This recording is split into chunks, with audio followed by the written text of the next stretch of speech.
Welcome back. The president's new tariffs sparking a global sell-off, with China just one of the many countries promising countermeasures. Its Ministry of Commerce urging the U.S. to, quote, immediately cancel our tariffs. Let's get over to Eunice Yoon, who's live with the latest. Hi, Eunice. Hey, Kelly. Well, the effective tariff rate now for China is around 70%. So this is how it stacks up.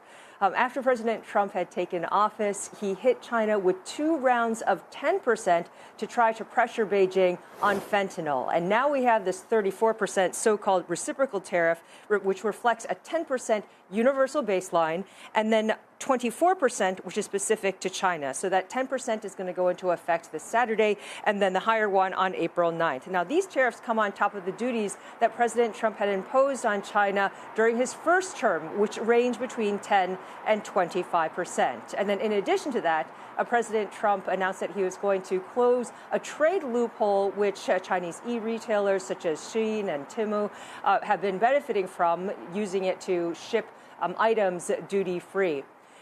So the Chinese government said that they were going to take countermeasures, and based on what we've seen from the past 2 rounds, it's likely going to be some combination of counter tariffs as well as dipping into an expanded retaliation toolbox. So that is likely to include, or potentially to include, tighter controls for more critical minerals, and then punishing individual American companies. In fact, Macquarie believes that Beijing would pressure companies such as Walmart to try to get at a broader effort to help Chinese suppliers to push more of the cost of those tariffs onto their U.S. customers. In fact, another big discussion here has been whether or not the Chinese are going to have a bigger than normal devaluation of the currency in order to try to help the Chinese exporters. What's unclear, though, is whether or not the Chinese could really do much to try to fully offset a 70% tariff.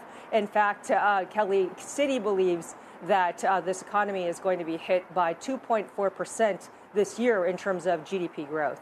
Have huge ramifications if they do a big devaluation. Obviously, we could get into that if that's on the table. But Eunice, I imagine a lot of people there are trying to think through it all. Appreciate you staying up. Eunice Yoon in Beijing this hour.